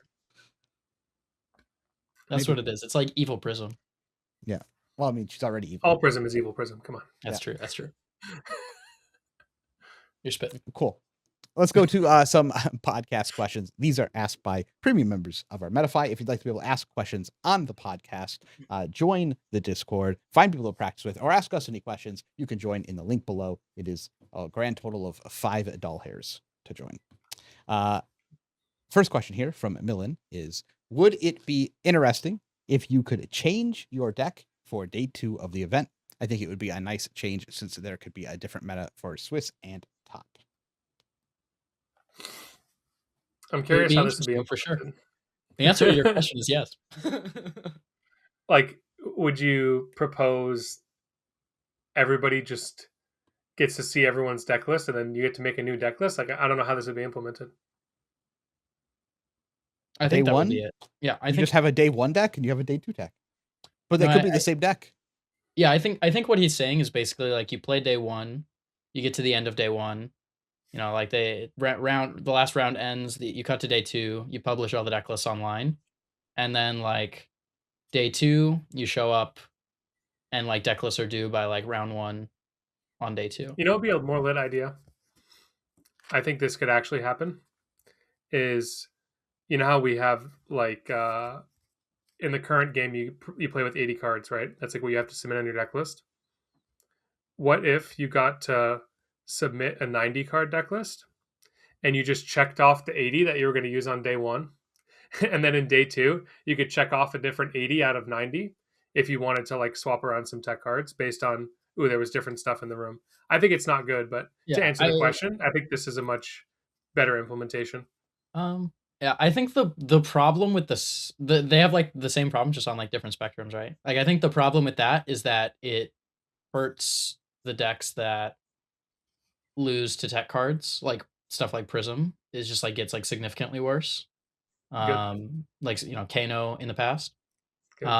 And maybe that's a good thing. But and then like on the other side, I think the problem is just that it does way too much and there's too much of a discrepancy. I think honestly the biggest like tangible problem is just that like it's too drastic of an overnight difference, because like some people are gonna like change 3 cards because the meta changed, and some people are gonna like go buy a new deck.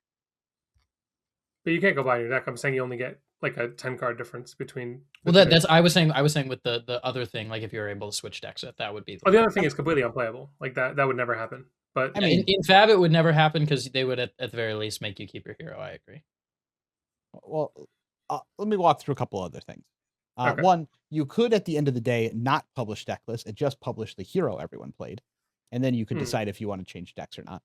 That way, you don't get punished for sticking with the same hero, and like your whole deck is released. So you do that because we don't need to see their whole deck. We just need to see what hero they played to make a decision on if you want to change decks or not on day 2. So I think that's one thing. Okay, I'll let you cook. Continue. I'm just reevaluating how it would work in FAB. Yeah. So you could do that, but my actual question on this is, what is this solving? Like, is it just to make a different format?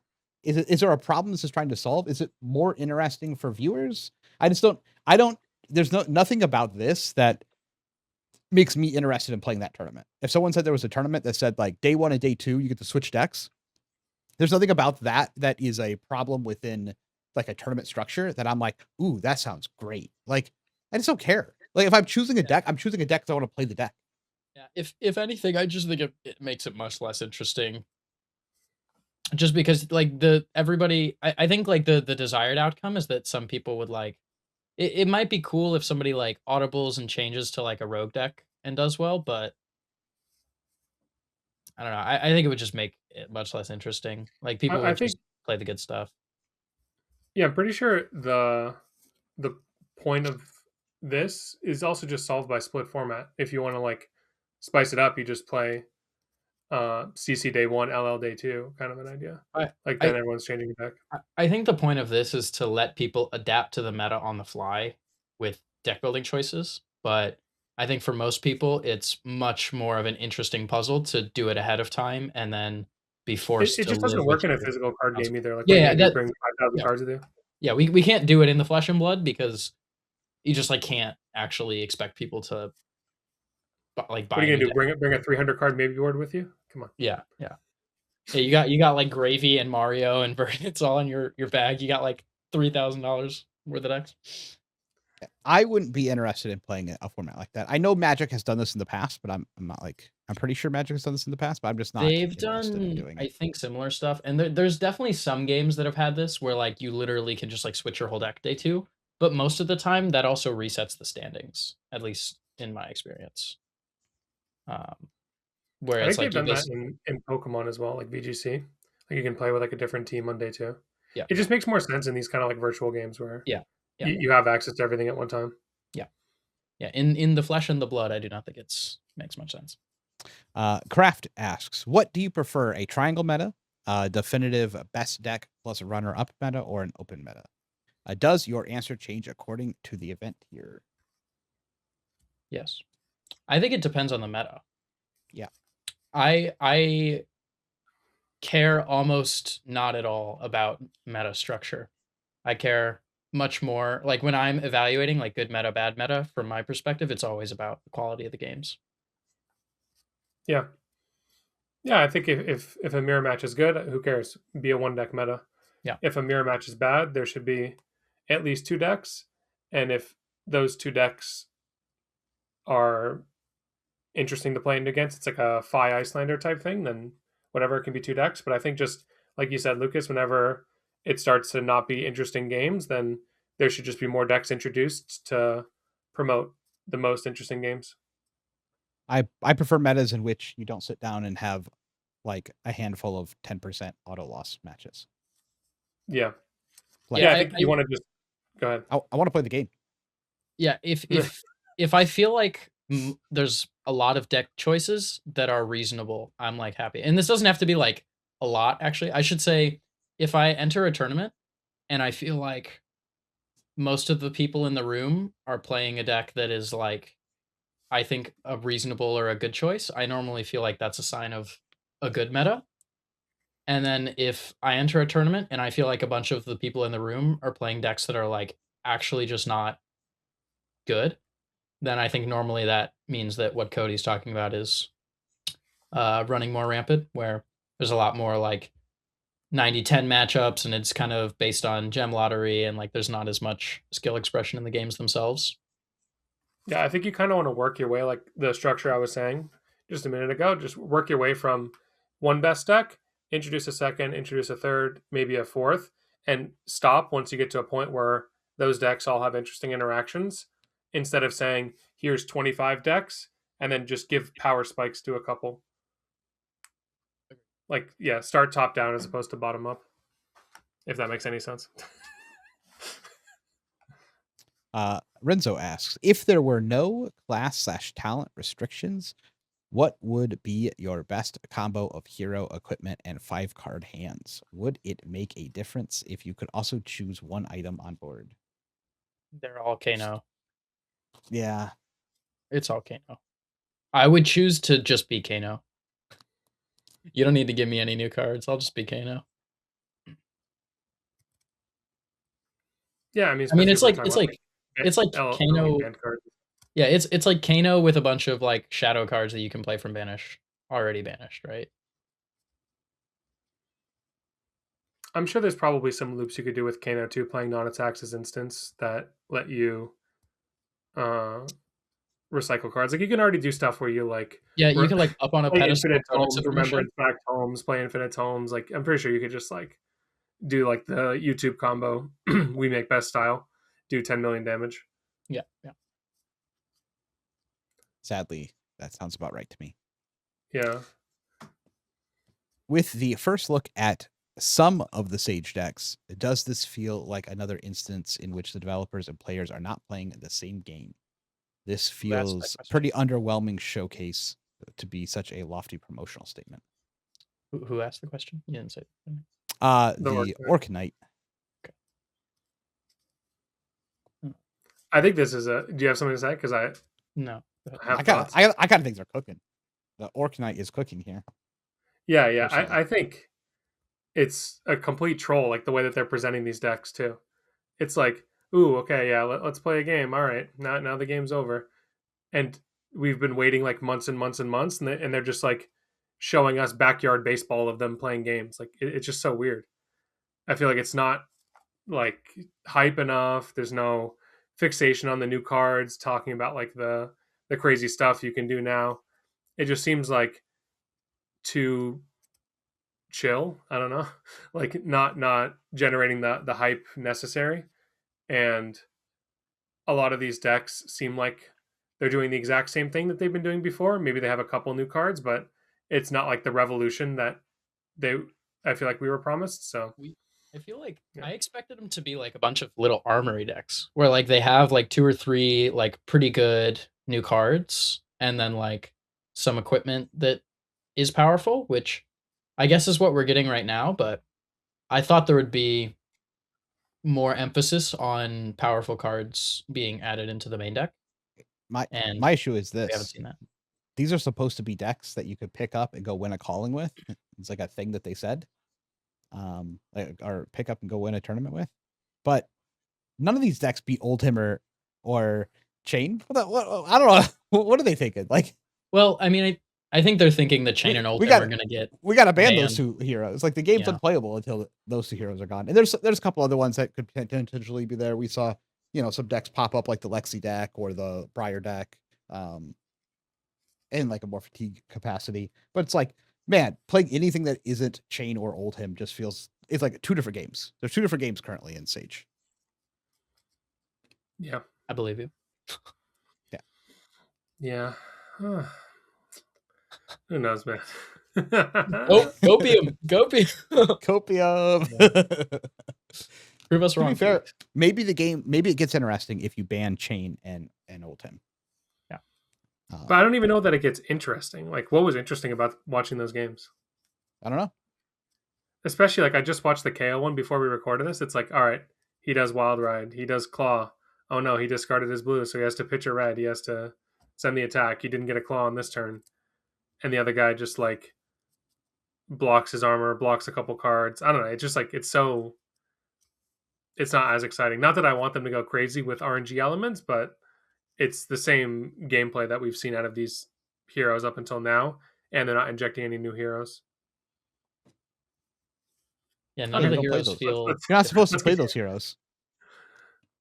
But you can win a calling with any hero. No. To be fair, I don't think they said that. I think they said like. There's going to be like 1 or 2 of the decks that's probably fire that you can go win a calling with. Yeah, I think that's what I they're meant. trying to say. Sure. We haven't seen them yet, but they might exist. Can you imagine they make the Chain deck and it's just like Boomer, like just like non-attack, Reaping Blade, like boring old Chain, and it's just terrible. Maybe what they meant was that you can win with Enigma if you only play against Oldhims. Is there even Like it's theoretically possible for you to win. It's theoretically possible for you to win the calling with this Enigma deck, but you're gotta have only certain matchups. Or maybe to be fair, if Chain goes away, I think Enigma is actually pretty good. Yeah. Its IRA match is not as bad as you think it is. If I don't depending think on how you anything build about it, it, so that's great. So. That's great news. it's pretty powerful because it just gets to like it puts a weapon on the board. The weapon then swings for 4 for free, and then it blocks 4 cards every turn. It's like essentially what Enigma does. And any turn that you don't have enough pressure, they get to hold cards. They just build up the board even bigger. It's like rather annoying. Especially if they're opponents. power creeping the armor as well to like help them Correct. keep the board. Yeah. Yep. And they always get to start with an armor or a weapon in play because they have the wave arms that break and make a spectral. So Enigma is actually like not that bad. If chain is gone, it like can't beat chain. It's like a 0%. So okay. Darkin asks, should an independent tournament circuit consider implementing dual format tournaments in a similar fashion to how Worlds featured both CC and LL or CC and Sage, for example? Question 1. Oh, we're going that question first. Okay. What was that question first? Yeah, sure. I think independent tournament circuits should just focus on being a specialist. I think that's like how you would attract players to come play in your tournament circuit, is just like either just doing CC or like being like, okay, we're going to be the LL tournament circuit. So if you enjoy LL, you like LL, here's the niche for you. LSS isn't going to be hosting tournaments, but we'll have the tournaments. So I think you shouldn't be the LL tournament circuit. You won't. Yeah, don't do that with LL if you want. I wasn't saying exactly LL, but you know what I'm trying to say. Like, yeah, we know. Being like finding a niche, I think is better. Maybe dual format is good, but I think I don't think you should do dual format. Asking a lot of your players like dual constructed format, I think is asking too much of players. Yeah, if it's like a pretty big circuit and it's like the invitational and like that you have a bunch of players who are like buying in at a higher level, I think it can work. But exactly. But how is that for viewership? Like in theory, if you're doing an independent circuit, you want to like attract people to your brand, and I think doing split format it's harder to follow. Yeah, get behind that. It's also hard to generate that hype by yourself if LSS is not already doing it for that format. Yep. Follow-up question. Why does Icelander get mono blade breaker in her precon? How is that anyway acceptable? I'm devastated and my day is ruined. It's even more devastating they gave her the stupid ass Kano stick. No Waning Moon. It's terrible. That ruins my day even more. Who cares about the armor there? I want at least my Waning Moon. I want to deal 3 Arcana at instant speed. It's because Icelander's just broken. Like Icelander Waning Moon combination is just like broken. It's nice and good, man. You just can't print that in a 20 health format. It just doesn't work. I'll cast Aether Hail and it'll be 5 total arcane damage and a frostbite, and it's good. It's nothing crazy, man. I think we both understand that killing your opponent from like 8 in a format like that is a lot. Well, I think they don't want Icelander to be good. And I don't. They have Mandible Claw, man. It's 2 for 3. Why can't we have Waning Moon 2 for 3? It's harder to do 2 for 3 Waning Moon. Yeah, I think it's just Wizard is hard in Sage. Like, because Icelander already, even with like max terrible cards where you have to like Crucible Emeritus Scolding, it's still like with enough like Arcane Twinings and like Splicings and stuff, like you pretty easily do like 6 or 7 damage on your opponent's turn. And so if she has equipment and cards that actually let her keep up with other people on raid every turn, she's just going to be broken. Like if something like Bullander was playable in the format, it would be like pretty. And now that we have the grand reveal of Guardian Nullrune, we're probably not getting like Spellvoid 2 pieces on anyone, you know? If this is the pinnacle of power is a reprint of Nullrune HUD. You saw the Ninja equipment, right? They like made Ninja like juice against Wizard. But you're missing. You're missing a long vision. The hat is Spellvoid X, where X is the number of chain links you control. But how does that stop them from just killing you? Basically, you get to like play your whole. Basically, you get to like start your turn, like throw some attacks, hold some cards for AB, and then when you tap out, you still have AB. I think that's the idea. It has AB as well, in addition. Yeah, it has AB. I believe it's AB1, and then Spellvoid X, where X is the amount of chain links you control. Okay, 1 second. It's like actually, I think like pretty good in like IRA type stuff. Take back everything I've ever said if you're telling the truth.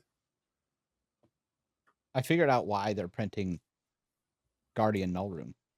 They're gonna ban the Nullrune equipment. I yeah, think you're that right. also is very possible. Oh, but it just does nothing on offense. It's only defensive. Yeah, it's Yeah, it's okay. No, literally just these cards completely suck. You have to give up your head, which is like the best thing about Ninja, to have AB1 spell bro, void. it's Silver Age. You're already giving up your hat into Wizards, bro. Yeah. Yeah, but Ninja hats, man. The Ninja hat is supposed to be like the cool thing that like lets you It like is. It's so do the good combos. against. It's so good in Ninja against Wizard in this format. Like it's so good. Like the fact that Okay, you get to like it's good. tap out and still have a Okay, bunch it's of good. It's good. adventure. It's good. You're very right. You're right. good. It's good. It'll be That's even fantastic. better when they When they all the ban null null rune rune, equipment. yeah. I do think that's possible. That's how they're going to balance Wizard. Some classes just can't block. Oh,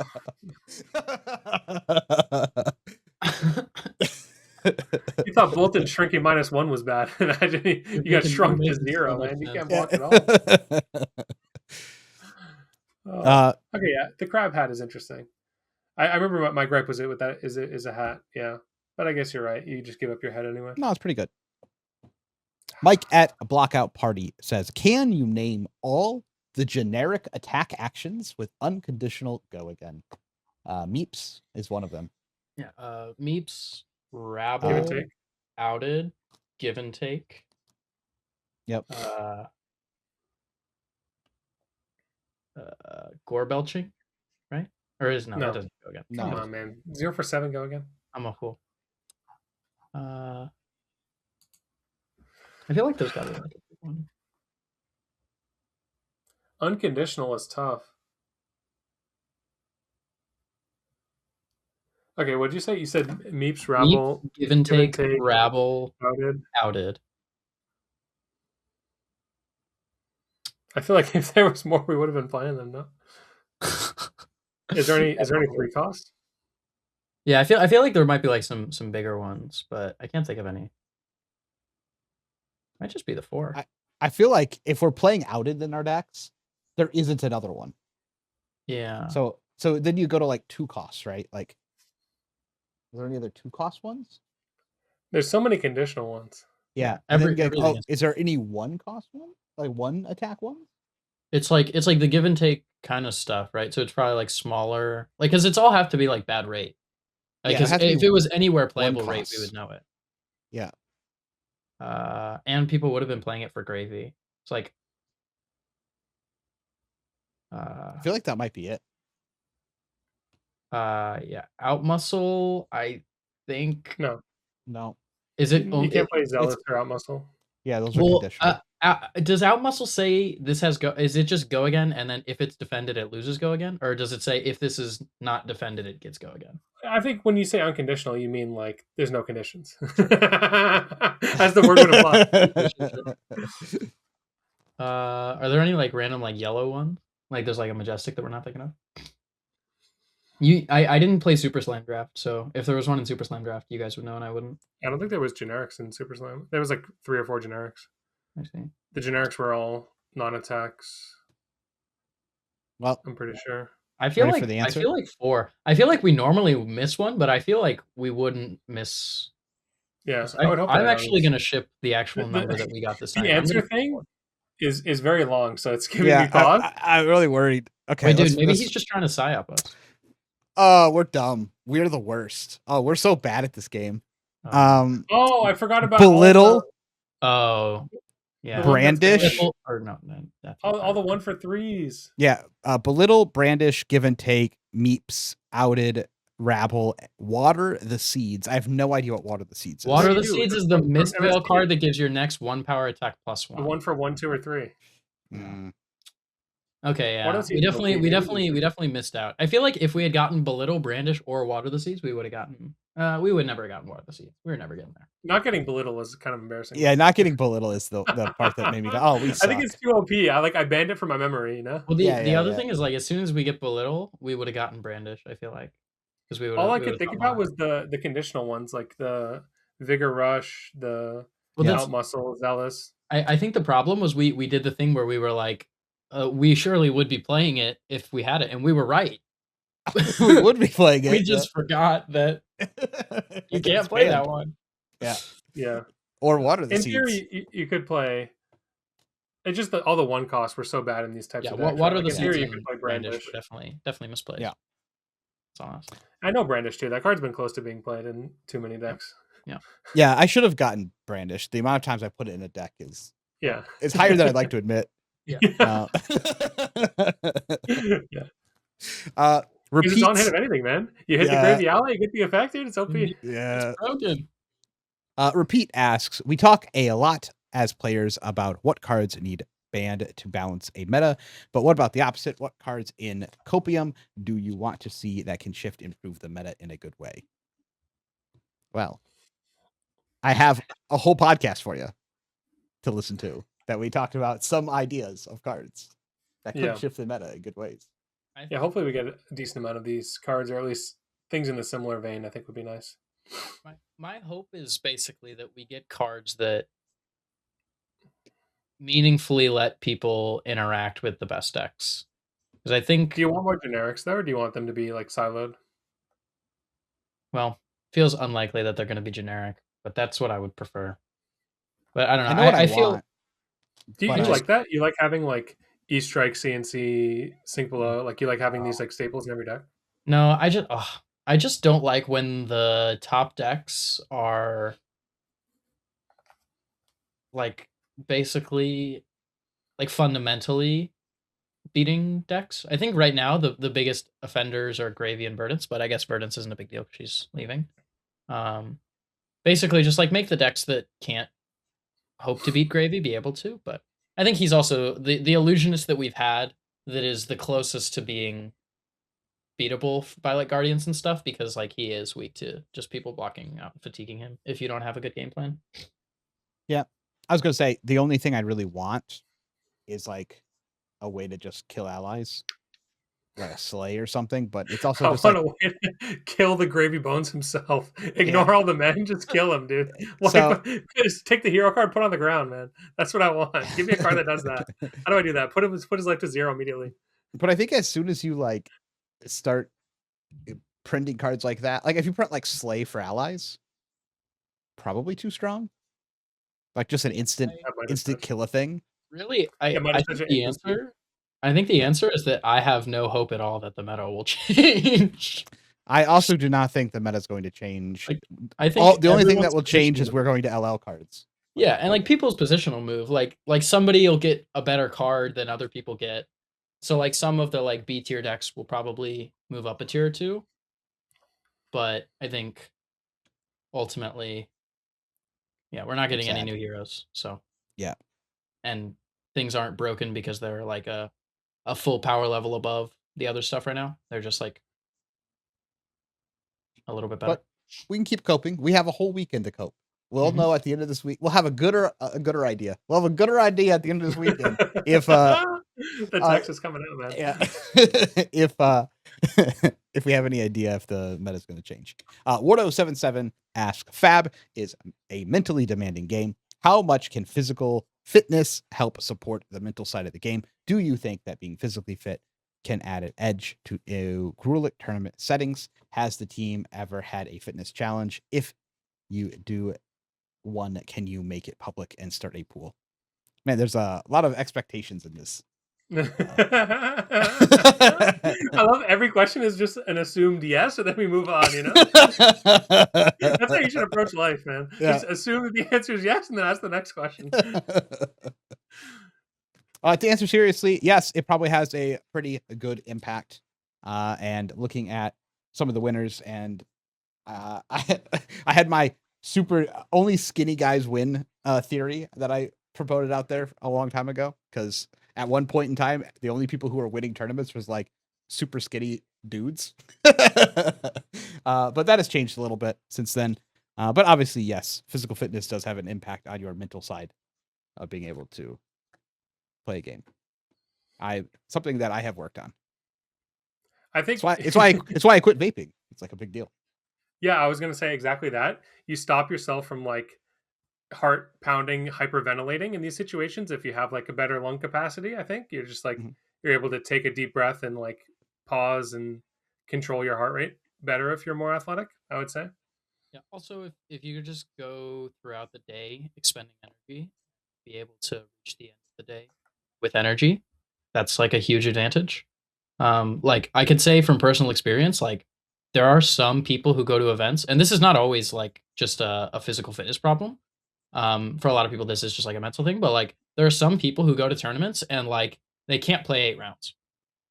Like they get to round 7 and like they're no longer the same player. Like they just like they are not really functioning. They're not really here. And those players do not do well at tournaments, for the most part. So, making sure that you are in a position where you can make it the whole of the way through the day and still be able to have original thoughts is important. Or you just play a really easy deck, so you don't have to worry about that part. Yeah, this is an alternative. Recognize your endurance. If you're getting old like me, and all of a sudden your brain don't work as good as it used to, I'll just play KO at Worlds. It's fine. Yeah. You gotta play KO Worlds. That's how it works.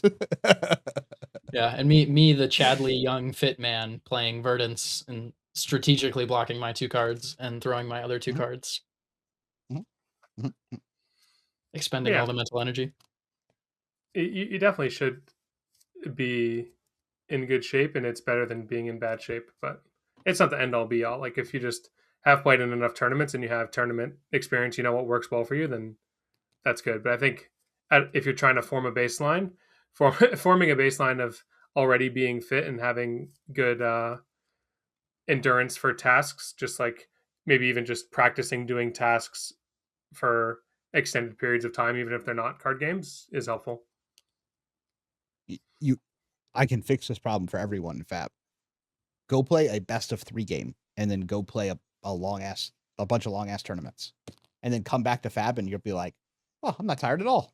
Yeah, because you play triple the games in one day, you will not feel nearly as tired at your next FAB event. Yeah, that's one thing. I feel like we've almost never talked about this. Go ahead. I was gonna say, because if you're always trying to go for 8 rounds, like we do 8 rounds, and so you only practice 8 rounds, it means like your cap is like 8 rounds. But if you practice to like 12 rounds, then 8 rounds is like way easier. It's hard to get that practice, but like that's like the idea. The same with lifting weights. You don't just lift weights to the weight you want to, and then you never lift anything heavier. That's kind of what most people in FAB do. They only play 8 rounds, and they never play more than 8 rounds. Like, then how can you expect round 7 and 8 to actually be good at? Like, you got to start joining Pat's post tournament clock tower games, like right after the tournament, so that you can like keep your brain engaged for longer. There you go, Pat. Yeah, give you a little little ad. That's for free. Something as well. Nice. Yeah. Maybe that's who our sponsor will be. Pat's blood on the clock tower. Pat's clock tower game. Yeah, the other thing too is if you in your testing play in a way that's like mentally demanding. You don't have to do this every time, but just play like 3 or 4 games, like literally back to back to back, because maybe you're in a tournament setting and you're playing a matchup against like the Fatigue Pleiades deck, right? Where your matchup is going the entirety of the round and you have to like launch right into the next game.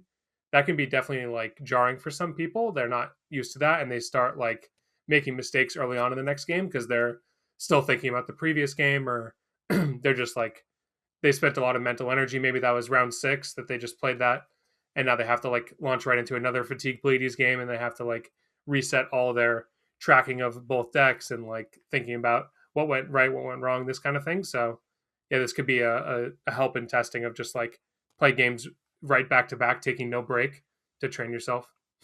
You can also sort of get a feel for how effective it is. Like because you if you play a tournament or 2, you can kind of get an idea for how you feel at the end of the day. Like how tired do I feel? What is my body feeling? What is my mind feeling? And then you can sort of like seek to replicate that.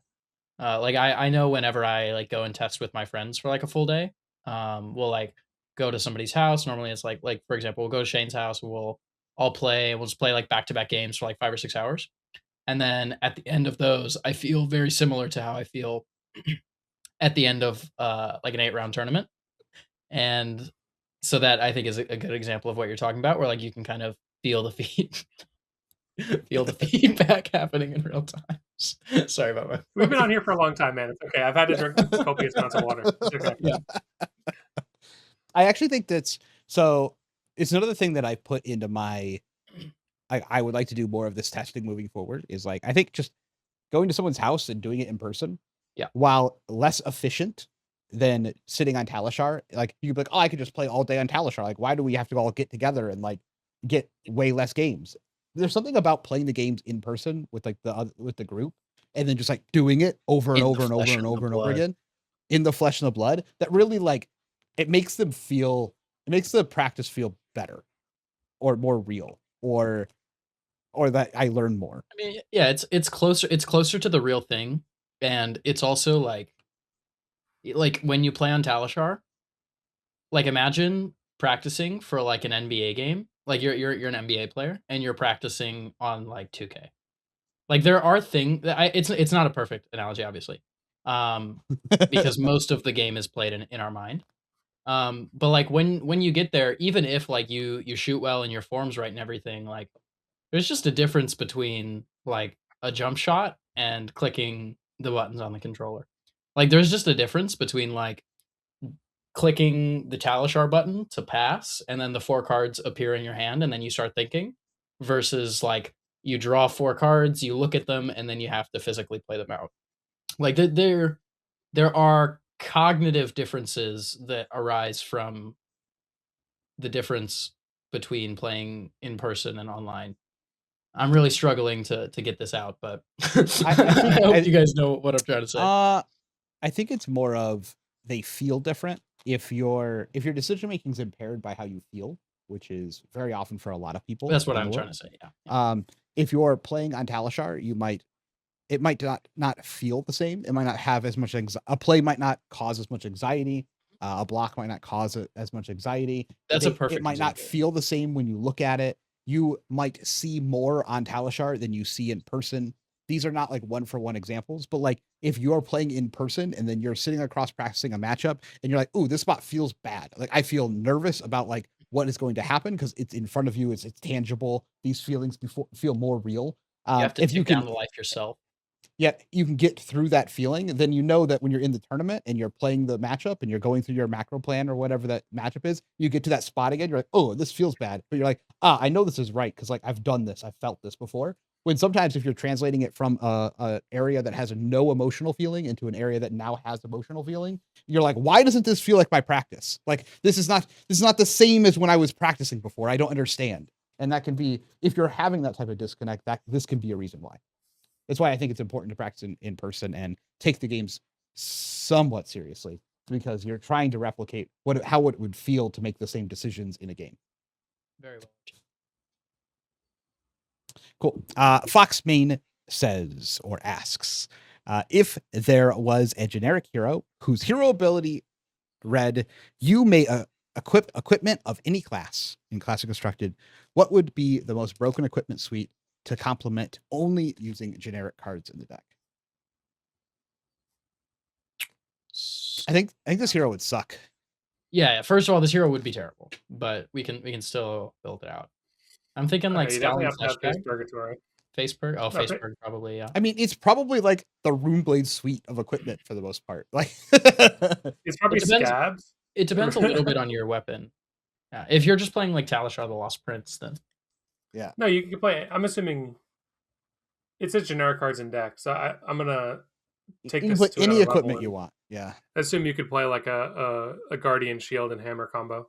It's probably like Guardian Shield and Hammer combo, Face Purg. I don't know if you play Tunic or you play something else, and then Grasp, Scabs.